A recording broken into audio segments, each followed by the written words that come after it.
शांति। आज क्या प्रातः क्लास है?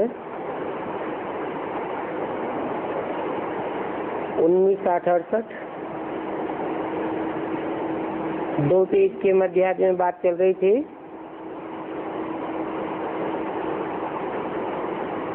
सारी दुनिया में पैगाम तो पहुंचाना ही है कि बाप कहते हैं माम एकम याद करो।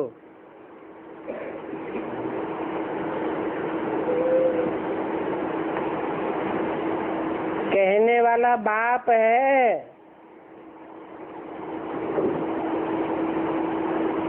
और कहते भी है माम एकम याद करो।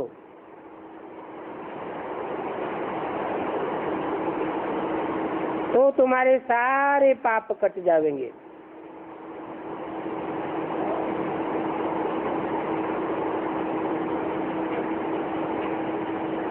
गीता पढ़ने वाले जानते हैं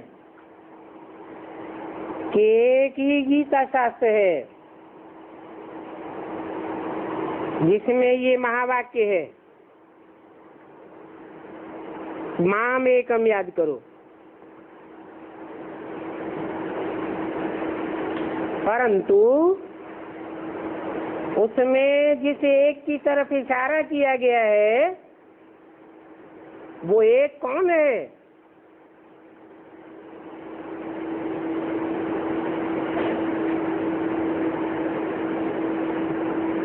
गीता में कौन है जिसकी तरफ इशारा किया गया माम एकम याद करो?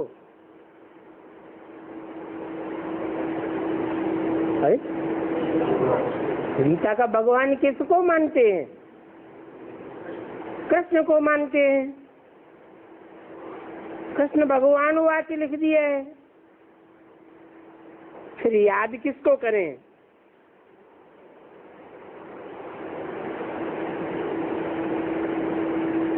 कृष्ण उर्फ ब्रह्मा का तो कोई भी निराकारी स्टेज का चित्र नहीं मिलता और भगवान तो निराकार को कहा जाता है।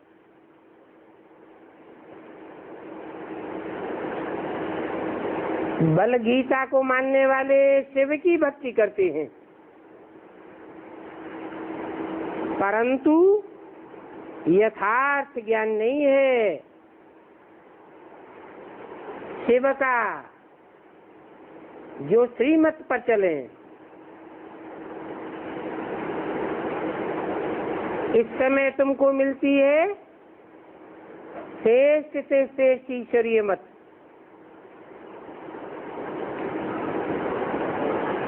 और इसके पहले तुम्हारे पास थी मानव मत। ईश्वरीय मत और मानव मत में रात दिन का फर्क है, क्योंकि ईश्वरीय मत एक है और मानव मत अनेक हैं।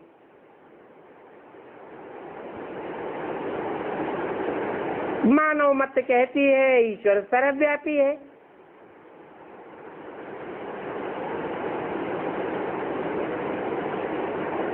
कृष्ण भी भगवान का रूप है, राम भी भगवान का रूप है, हनुमान भी भगवान का रूप है, गणेश भी भगवान का रूप है।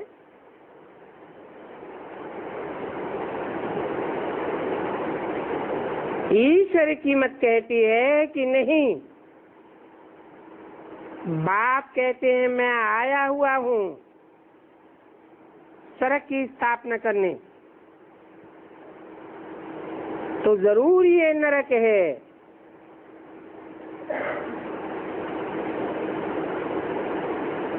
यहाँ पर 5 विकार सब में प्रवेश है।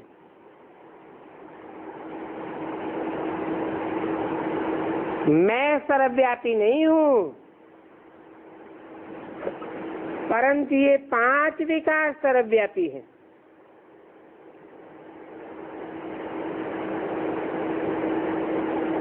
दुनिया जब ऐसी विकारी होती है कि विकार सर्वव्यापी हो जाते हैं, तब ही तो मैं आता हूँ निर्विकारी बनाने।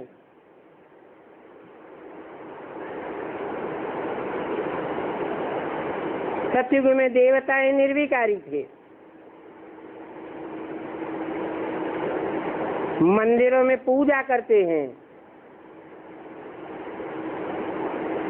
निर्विकारी थे तब ही तो पूजा करते हैं।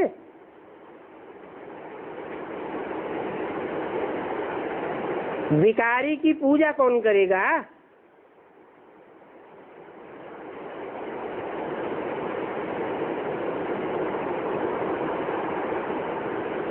जो ईश्वर के बने अथवा जिनके पास ईश्वर है, उनके पास तो विकार हो नहीं सकते। भक्ति मार्ग में कहते भी हैं, जहाँ बाप है वहाँ पाप नहीं, और जहाँ पाप है वहाँ बाप नहीं।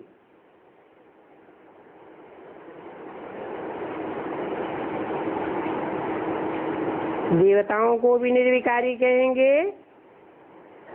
ईश्वर को भी निर्विकारी कहेंगे। ईश्वर की जो पहली पहली रचना है, जिसे कहते हैं स्वर्ग, उनको भी निर्विकारी कहेंगे। रावण को तो निर्विकारी नहीं कहेंगे। रावण का तो चित्र ही दिखाते हैं। चित्र चरित्र की यादगार है।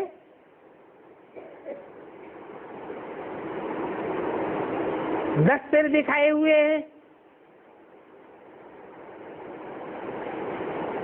तो 10 प्रकार की मतों वाला है।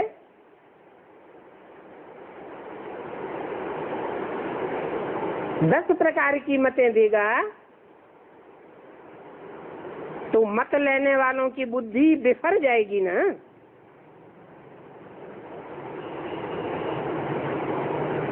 बुद्धि भटकेगी ना। बुद्धि भटकेगी तो फिर रोना डकराना होता है। इसीलिए उसे रावण कहा जाता है। अब यह कलयुगी रावण राज्य, सतयुग में है राम राज्य। वहां कोई भी विकार नहीं होता।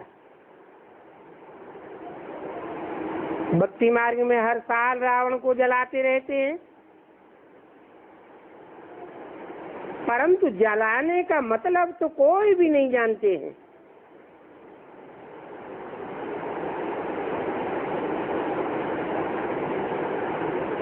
जलाने के मतलब ही है कोई के दिल को जलाना। इस समय मनुष्य कितना दुखी है, शरीर को भी कितने दुख लगते रहते हैं, तो समझा जाता है ये दुखधाम है। इनको कोई भी सुखधाम नहीं कहेंगे, क्योंकि सुखधाम में तो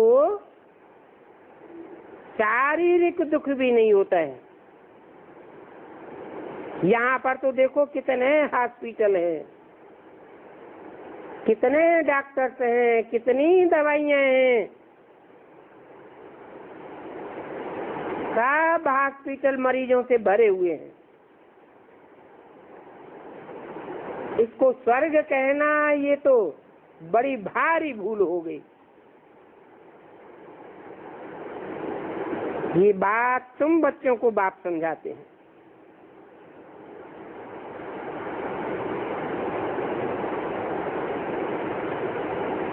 और कोई की बुद्धि में ये बात नहीं है कि वहाँ स्वर्ग में हॉस्पिटल डॉक्टर आदि नहीं होते हैं।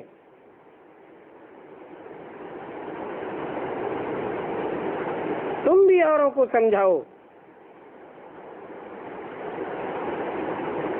वो दुनियावी पढ़ाई कोई को समझाने के लिए नहीं होती है। उसका मकसद है परीक्षा पास की और नौकरी मिली। यहाँ पर तो तुमको सभी को पैगाम देना है। ये पैगाम देने वाला कोई एक बाप थोड़ी है। तुम सबको पैगाम देना है। जो बहुत होशियार हैं उनको टीचर कहा जाता है, जो कम होशियार होते हैं उनको स्टूडेंट कहा जाता है। तो सबको पैगाम देना है, पूछना है कि भगवान को जानते हो? भगवान तो सबका बाप है ना। सब कहते हैं ओ गॉड फादर, ओ परम पिता परमात्मा। मूल है ही परमात्मा का परिचय देने की बात, क्योंकि कोई भी नहीं जानते हैं कि बाप का यथार्थ परिचय क्या है। ऊंच से ऊंच बाप है तो जरूर उनका कर्तव्य भी ऊंच से ऊंच होगा।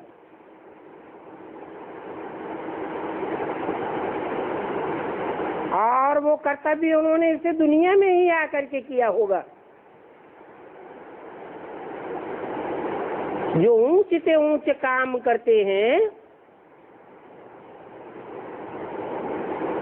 उनका नाम भी बहुत ऊंच से ऊंच होता है। सारी दुनिया में हर धर्म वालों के बीच भगवान का नाम तो बहुत बाला है।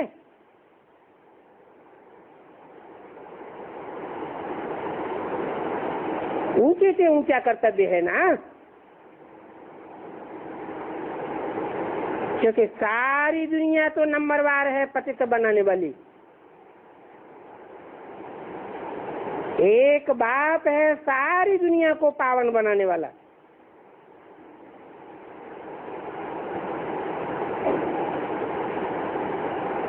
बरोबर सारी विश्व पावन हुई थी।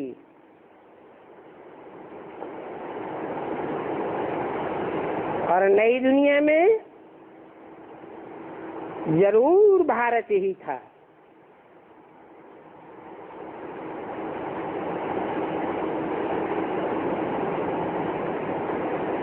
ज्ञान की रोशनी से ही दुनिया पावन बनती है। ज्ञान होगा, जानकारी होगी तो अपने स्वरूप को, आत्मा के स्वरूप को, बाप के स्वरूप को जानेंगे, पहचानेंगे, मानेंगे और याद करेंगे।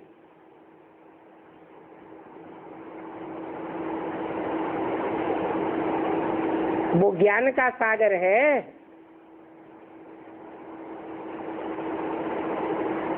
उस ज्ञान के सागर में ही जो सदैव डूबे रहते हैं, ज्ञान की रोशनी में ही लगे रहते हैं, उनको ही कहा जाता है भारतवासी। भा माने ही रोशनी, रत माने लगा हुआ, अर्थात जब भगवान बाप आते हैं तो जो पक्के पक्के भारतवासी हैं उनके लिए कोई धंधा नहीं रहता सिवाय एक बाप की ज्ञान की रोशनी में लगे रहने के। ज्ञान लेना और ज्ञान देना, यही उन ब्राह्मणों का कर्तव्य होता है।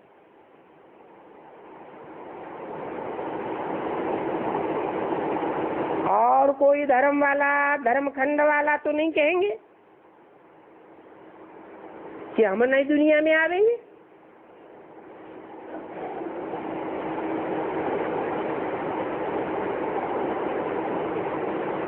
सिर्फ भारतवासी ही है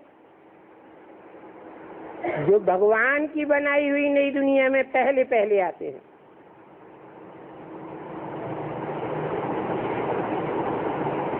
और धर्म वाले तो समझते हैं कि हमारे से भी आगे कोई और हैं जो हो करके गए हैं।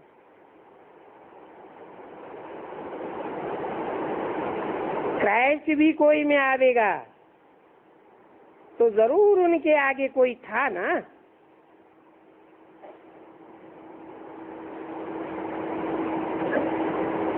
नाम देते हैं जीसस, तो क्राइस्ट से पहले जीसस हुआ ना।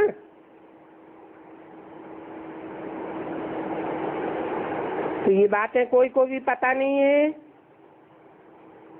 कि नई दुनिया में यह पावन राज्य कैसे स्थापन हुआ था। बाप बैठ समझाते हैं कि मैं इस ब्रह्मातन में प्रवेश करता हूँ।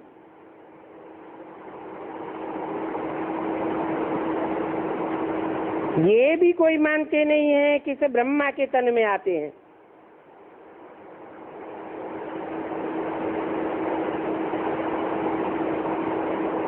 अरे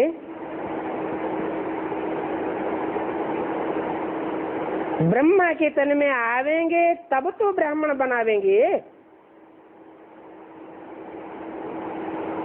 ब्रह्मा को फॉलो करने वालों को ही तो ब्राह्मण कहेंगे।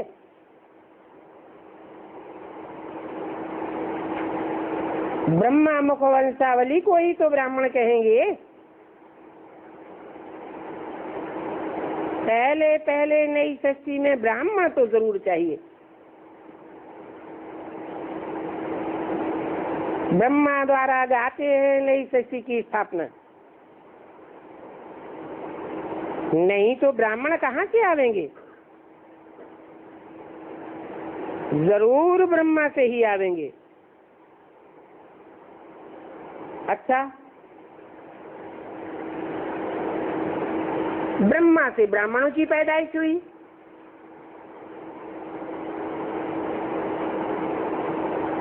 फिर कोई बतावे कि ब्रह्मा नाम क्यों पड़ा? जैसा काम वैसे नाम शास्त्रों में दिए हुए हैं।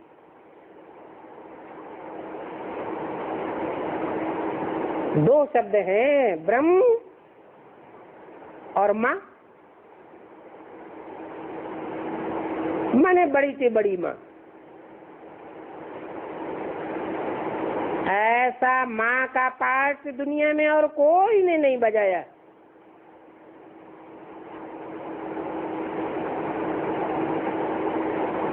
अब बड़ी माँ है तो बाप भी तो चाहिए ना। कोई नहीं बतावेगा कि ब्रह्मा का बाप कौन। क्यों? वो तथाकथित बीके वाले नहीं जानते।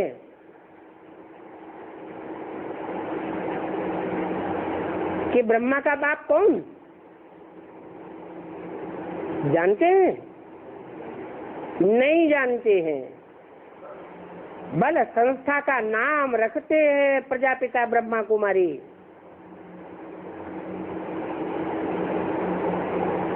वो भी मजबूरी में बाप के डायरेक्शन के आधार पर प्रजापिता नाम बाद में ऐड करते हैं, परंतु फिर भी नहीं जानते कि ब्रह्मा का बाप कौन था। कोई बता ही नहीं सकेंगे। हाँ, ब्रह्मा तो गाया हुआ है।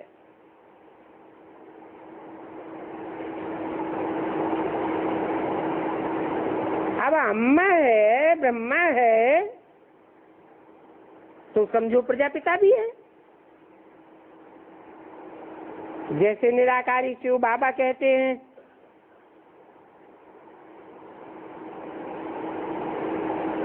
उनका बाप बताओ।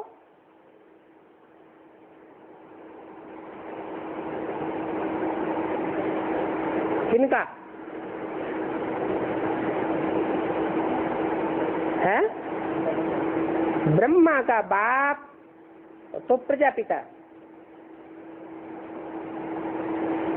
फिर साकार प्रजापिता का बाप बताओ।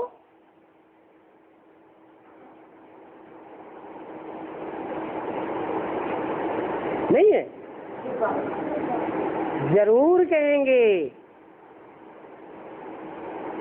कि उसका भी बाप वो है जिसका कोई बाप नहीं, क्योंकि शिव बाबा तो अडॉप्ट किया हुआ नहीं है।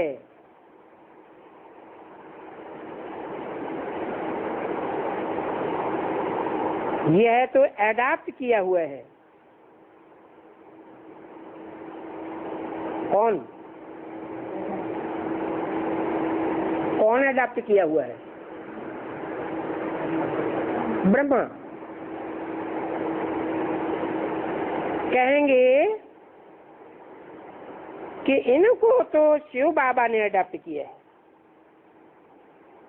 किनको?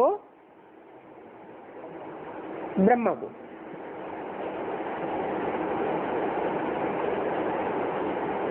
विष्णु को शिव बाबा ने अडॉप्ट किया है, ऐसे भी नहीं कहेंगे।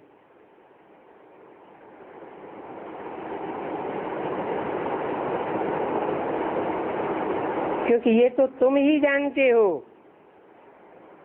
कि ब्रह्मा ही सो फिर विष्णु बनते हैं।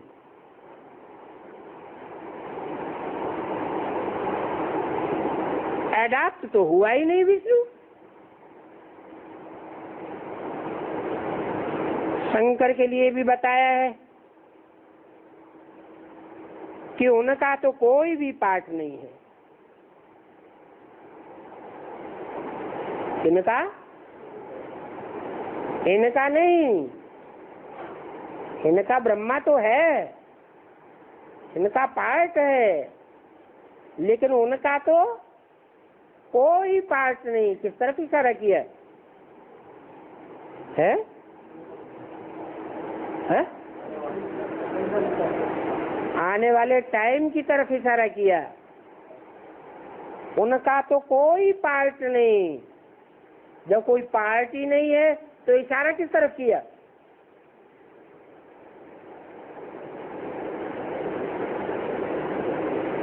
इससे साबित होता है कि शंकर तो है, लेकिन इंद्रियों के द्वारा कोई उनका पार्ट नहीं होता है। उनको तो याद में रहना है।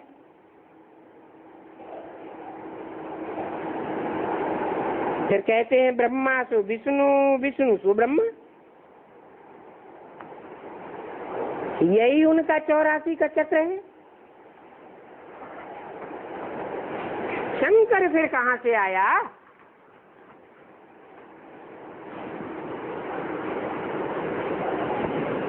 उनकी रचना कहाँ है? विष्णु की रचना तो वैष्णव है।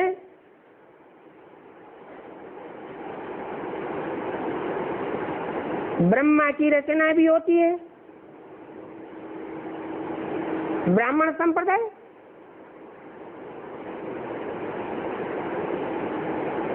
शंकर की रचना कहाँ है?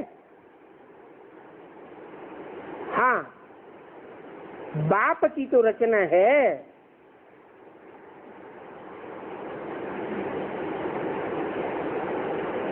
वो तो सब आत्माओं का बाप है। वो आते हैं प्रजापिता ब्रह्मा में, फिर कहा जाता है शिव बाबा। नई दुनिया ही, सारी नई दुनिया उनकी रचना है।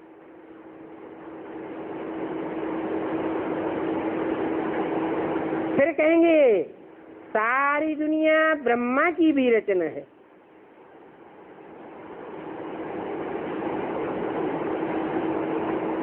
शंकर की रचना कहाँ है? शंकर से मनुष्यों की दुनिया नहीं रची जाती है।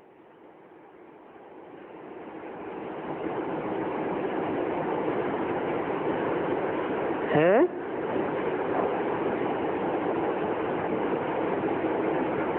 शंकर से मनुष्यों की दुनिया नहीं रची जाती है, है? ये कार्तिकेय, ये गणेश, इनको शंकर का नाम रूप नहीं होता है? होता है या नहीं होता है? है? कोई ऐसे मनुष्य देखे जो जानवर के मुख वाले हो? कोई ऐसे मनुष्य देखे जो 6 मुख वाले हो? फिर कैसे किया?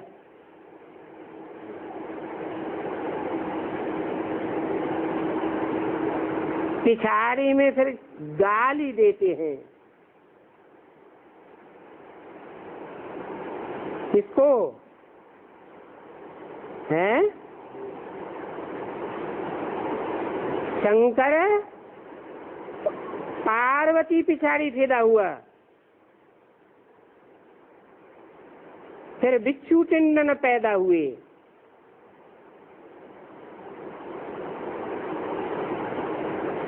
यह कलंक लगाई दिए हैं।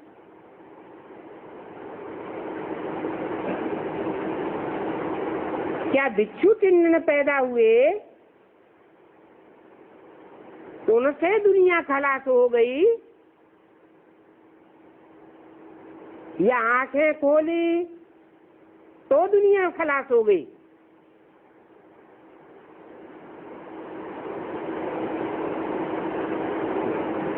दोनों बातें बताते हैं।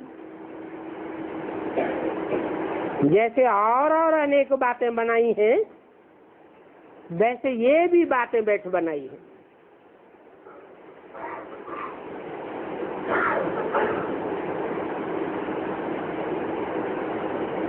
तो त्रिमूर्ति ब्रह्मा भी नहीं हो सकता है। हाँ, ये कहेंगे ब्रह्मा सो विष्णु, विष्णु सो ब्रह्मा, तो 2 मूर्ति हो गया। कौन? ब्रह्मा।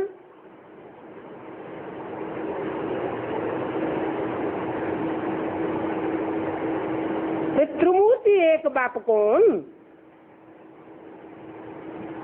कहते हैं त्रिमूर्ति शिव बाप।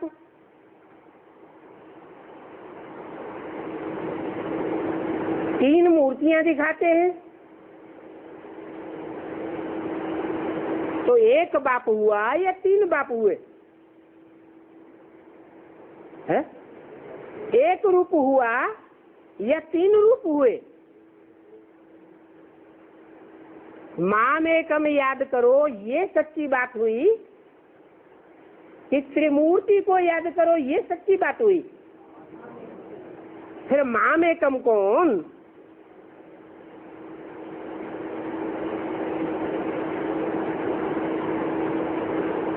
कौन हुआ माम एकम? अरे तीनों मूर्तियों में ऐसी मूर्ति कौन सी है जिसमें तीनों ही कार्य का कार्यरत हो? है? ब्रह्मा तो विष्णु भी हो, शिव बाप भी हो, और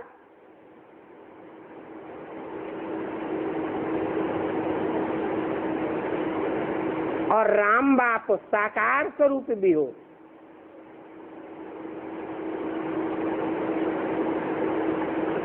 तो ये बात है, सिवाय बाप के कोई नहीं समझा सकते।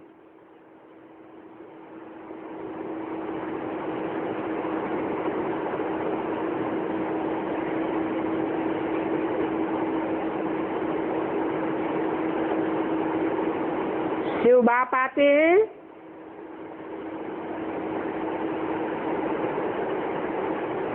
तो ब्राह्मणों को ब्राह्मण सो क्या बनाते हैं?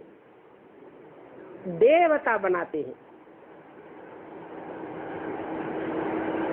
कि पशु पक्षी बिच्छू चिन्हन बनाते हैं,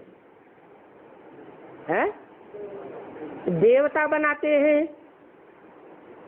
पहले ब्राह्मण मनुष्य बनाते हैं, मनन चिंतन मंथन करने वाले को मनुष्य कहा जाता है। ब्राह्मण पवित्रता का पुरुषार्थ करते हैं तो देवता कहे जाते हैं। तो ये रचना तो शिव बाप निराकार की है, जो सदैव स्व स्थिति में स्थित रहता है। फिर ये भिक्षु चिन्हन कहाँ से आए? है?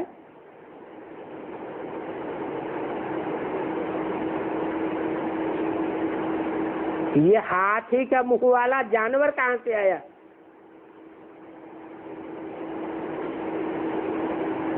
ये भिक्षु चिंतन और जानवरों की रचना कौन करता है? अरे कोई तो करता होगा। कौन करता है?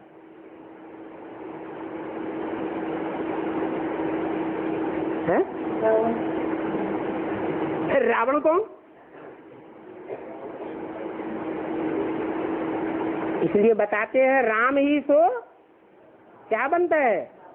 रावण बनता है। ये रावणी सृष्टि भी रचना तो है ना, परंतु रावणी सृष्टि जो सदैव स्व स्थिति में रहने वाला है वो तो नहीं बनाता। फिर कौन बनाता है? हैं? अरे बुद्धि चकराई गई। कौन बनाता है?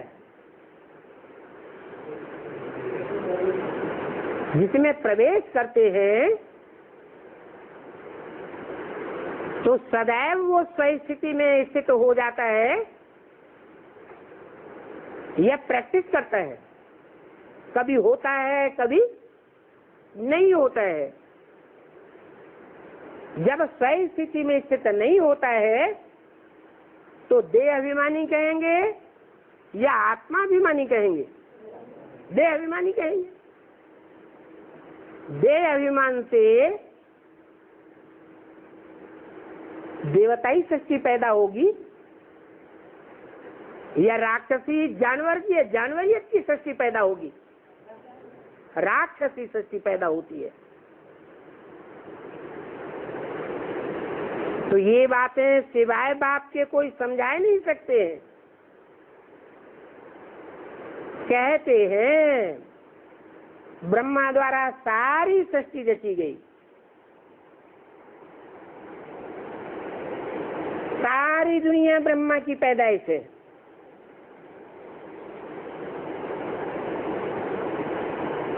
तो देखो बाप आकर के समझाते हैं, फिर भी बच्चे बार बार भूल जाते हैं। और भूल जाने का रिजल्ट क्या होता है?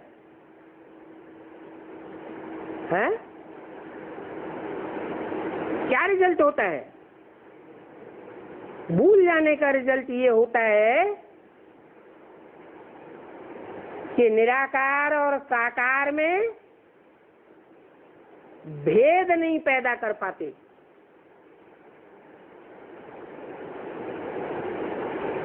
या तो निराकार साकार को एक समझ लेते हैं।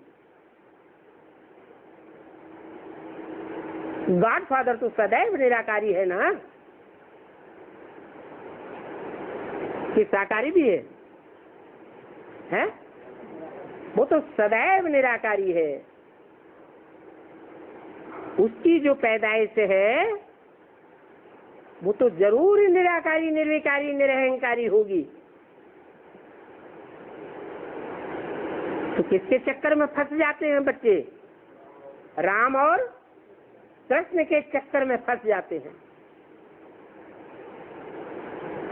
भक्ति मार्ग में फिर गाते भी हैं। क्या गाते हैं? राम के भक्त रहीम के बंदे हैं सब आंखों के अंधे। बाप आकर आंखें देते भी हैं, फिर भी भूल जाते हैं और बार बार भूल जाते हैं।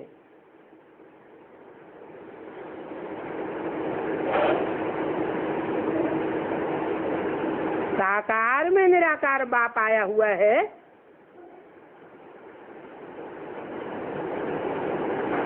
तो कर्तव्य सारा किसका है? दो आत्माएं हैं, एक है निराकार और एक है साकार। तो बुद्धि में किसका करिश्मा याद रहना चाहिए? निराकार का करिश्मा याद रहना चाहिए। फिर होता क्या है? हैं? खुद को भी निराकारी समझना भूल जाते हैं और बाप निराकारी भी भूल जाता है। इसलिए बाप बार बार कहते हैं क्या?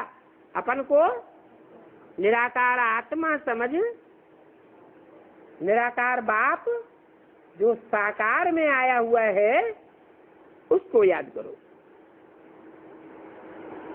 तो बाप कहते हैं नंबरवार बुद्धियां हैं, कोई कम भूलते हैं और कोई ज्यादा भूलते हैं। जितनी बुद्धि उतनी ही टीचर की पढ़ाई धारण कर सकते हैं। है तो ये बेहद की पढ़ाई, पढ़ाई अनुसार ही फिर नंबरवार पद पाते हैं।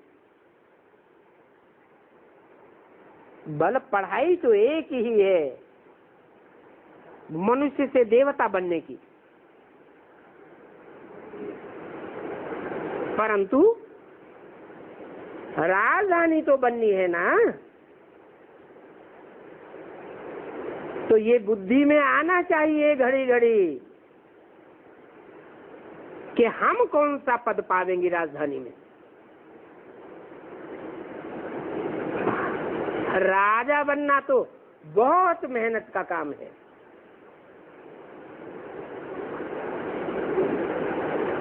राजाओं के पास तो फिर दास दासियां भी चाहिए।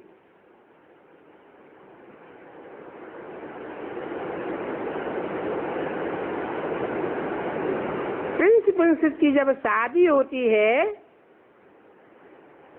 तो 4-4, 5-5 अपनी ही दासियां देते हैं, क्योंकि अगर वहां पर नई दासियां मिलेंगी तो उनसे माथा मारना पड़ेगा सिखलाने के लिए।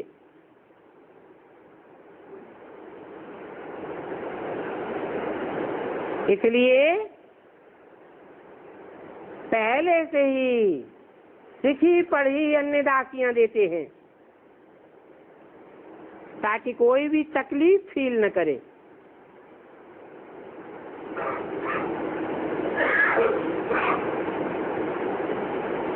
अब ये तकलीफ आदि फील करना सत्युग त्रेता की बातें हैं क्या? है? कहाँ की बातें हैं? फिर तो संगम युग की बातें हैं। द्वापर कलयुगी राजाओं में भी ऐसे होता था। और फाउंडेशन कहाँ पड़ता है? इस समय फाउंडेशन पड़ता है, क्योंकि सत्युग त्रेता में तो ऐसा भाव स्वभाव तकलीफ देने का कोई का होता ही नहीं है।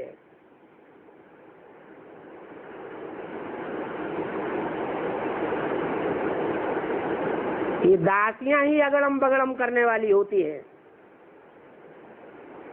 क्या राज परिवारों में झगड़ा फसाद कराई देती है।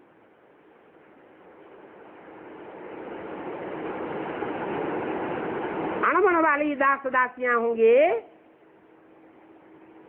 तो लड़ती लड़ाती रहेंगी। यहाँ भी देखने में आवेगा ही कि नहीं आवेगा? है? यहाँ भी देखने में आवेगा। बाप के बच्चे तो बनते हैं, सरेंडर तो होते हैं, फिर आपस में लड़ते झगड़ते रहते हैं, जैसे कि सहनशीलता धारण करनी ही नहीं है। ये बातें वहां सतयुग में नहीं होती हैं।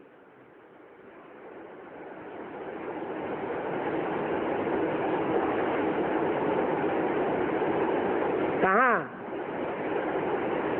सतयुग में क्यों नहीं होती है? हैं?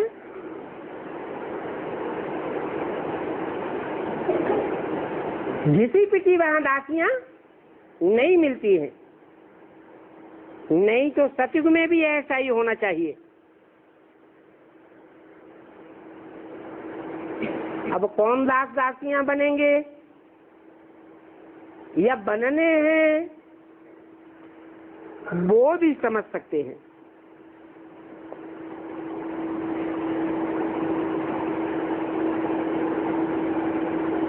ज्ञान से घिसे पिटे नंबरवार पुरुषार्थ अनुसार मिलते होंगे। तो ऐसा तो नहीं पढ़ना चाहिए जो कि जन्म जन्मांतर दास दासी बनना पड़े। पुरुषार्थ करना है ऊंच बनने का।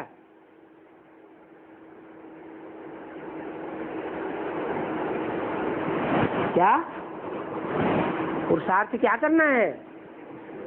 ऊंच बनने का। तो सदैव किसको याद करना चाहिए? ऊंचते ऊंच कौन है? हैं?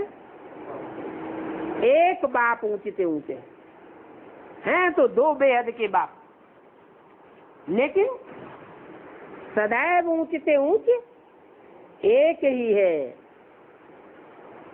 दूसरा जो बेहद का मनुष्य सृष्टि का बाप है वो सदैव ऊंचे ही ऊंचे बनता है कि और भी कोई गायन है उसका?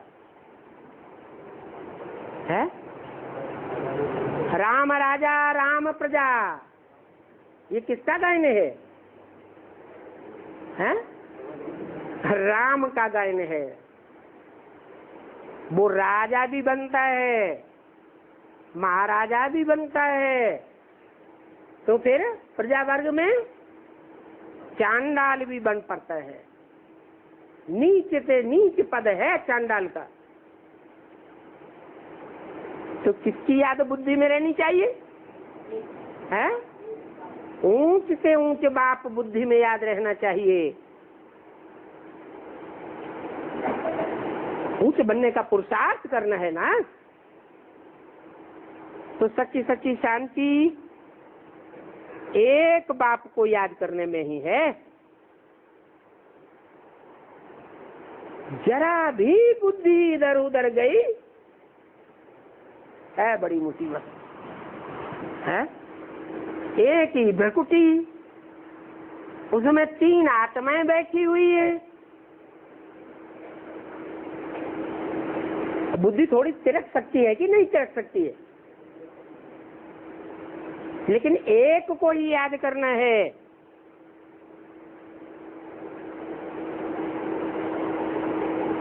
जरा भी बुद्धि इधर उधर गई तो टाइम वेस्ट हो जाएगा, कमाई चट हो जाएगी और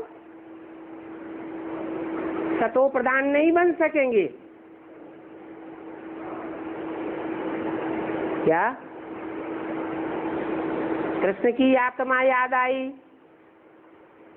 जैसे दी के ब्राह्मणों को कौन सी आत्मा खास याद आती है?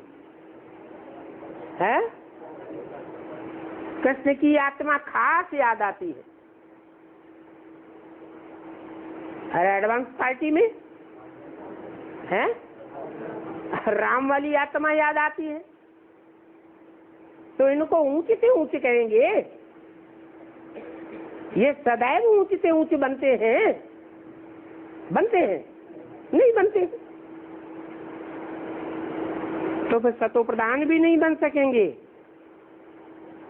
और ये भी समझाते हैं कि कम कार्डे दिल यारडे। शरीर को तंदुरुस्त रखने के लिए भले थोड़ा घूमना फिरना भी करो, खुली हवा मिले, परंतु बुद्धि में सिर्फ बाप की याद हो। ऐसे नहीं कि बाहर घूमने फिरने निकले और इधर बुद्धि गई उधर बुद्धि गई, इधर दृष्टि गई उधर दृष्टि गई और बाप की याद भूल गए। तो घूमना फिरना भल करो, परंतु शर्त है क्या? एक बाप की याद रहे। अगर साथ में कोई साथी है तो भी झरमुई जगमुई नहीं करनी चाहिए। ये तो हरेक की दिल गवाही देती होगी। बाबा समझाए देते हैं कि कैसी अवस्था में चक्कर लगाओ। जैसे पादरी लोग जाते हैं घूमने के लिए तो ये एकदम शांति में जाते हैं, नीची नजर करके जाते हैं, इधर उधर देखते भी नहीं। तुम लोग विज्ञान की बातों में ही सारा समय नहीं देते हो।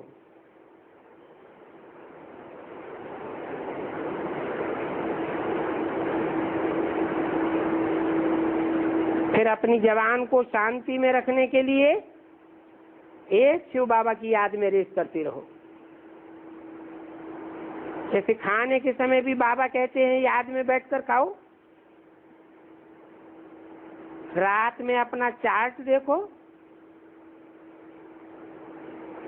बाबा तो अपना बतलाते हैं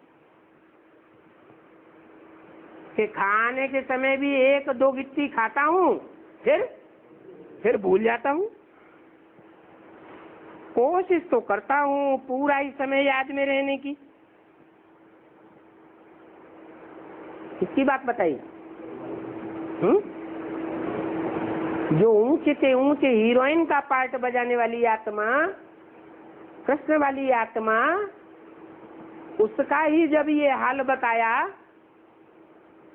क्या कि खाते समय एक दो गिट्टी खाई और फिर भूल जाता हूँ।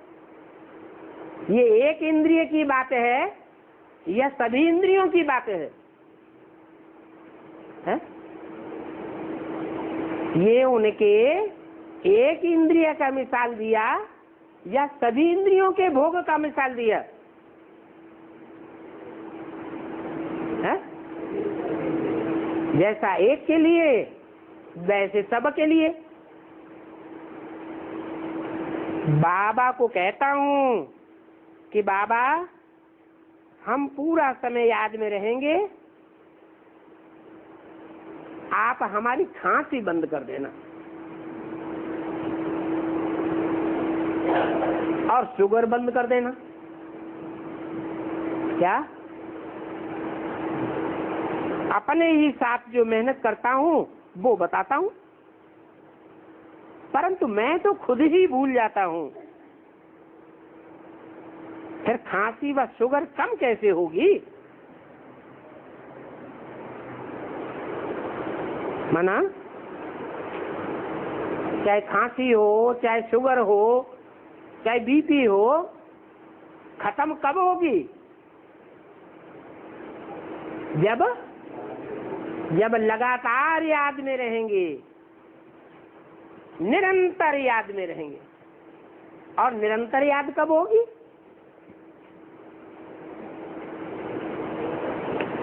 अरे ब्रह्मा की याद में या ब्रह्मा को फॉलो करने वालों की याद में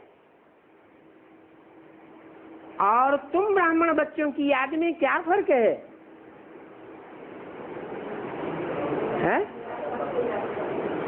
हाँ, वो सिर्फ निराकार को याद करते हैं और तुम तुम साकार में निराकार को याद करते हो और मुकर्रर रथ में निराकार बाप को याद करते हो,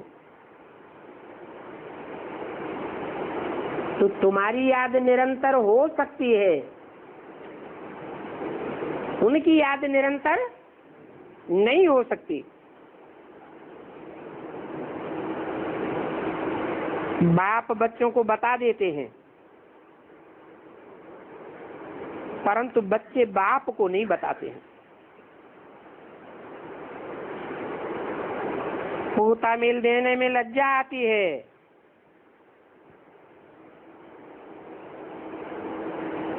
चाहे झाड़ू लगाऊं, चाहे खाना पकाऊं, तो भी शिव बाबा की याद में रहकर काम करूं तो फिर उसमें भी ताकत आ जाती है। ये भी याद करने की युक्ति है। ऐसा करने से तुम्हारा ही कल्याण होगा। फिर तुम याद में बैठेंगे तो औरों को भी कशिश होगी, क्योंकि याद में वाइब्रेशन तो बनता है ना, तो एक दो को कशिश तो होती है। जितना जितना तुम याद में परिपक्व होते जाएंगे, उतना ही सन्नाटा अच्छा होता जाएगा। एक दो का प्रभाव ड्रामा प्लान अनुसार सबके ऊपर पड़ता है। ऐसी याद की यात्रा तो बहुत ही कल्याणकारी है। इसमें झूठ बोलने की बिल्कुल दरकार नहीं है। सच्चे बाप के बच्चे हो तो सच्चा बन करके चलना चाहिए। बच्चों को तो यज्ञ से सब कुछ मिलता है, विश्व की बादशाही मिलती है। फिर हवस करके 10-20 साड़ियां आदि क्यों इकट्ठी करते हो?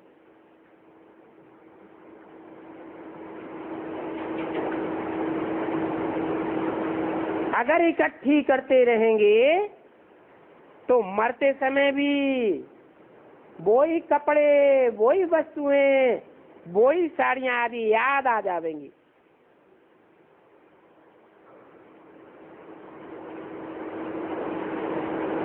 इसलिए उनका मिसाल भी देते हैं कि स्त्री ने कहा था ये लाठी भी छोड़ो, नहीं तो वो भी याद आएगी। कुछ भी नहीं रहना चाहिए, नहीं तो अपने लिए ही मुसीबत पाल लेते हो। बाप के पास बैठे हो, बाप के पास आने पर वो लिखने पर बाबा का बाबा करेक्शन कर देंगे, परंतु झूठ बोलने से 100 गुना पाप चढ़ जाएगा। शिव बाबा का तो भंडारा सदैव भरा पूरा रहता है, तो जास्ती रखने की क्या दरकार है? हवस नहीं होना चाहिए। अच्छा, बच्चों को गुड मॉर्निंग।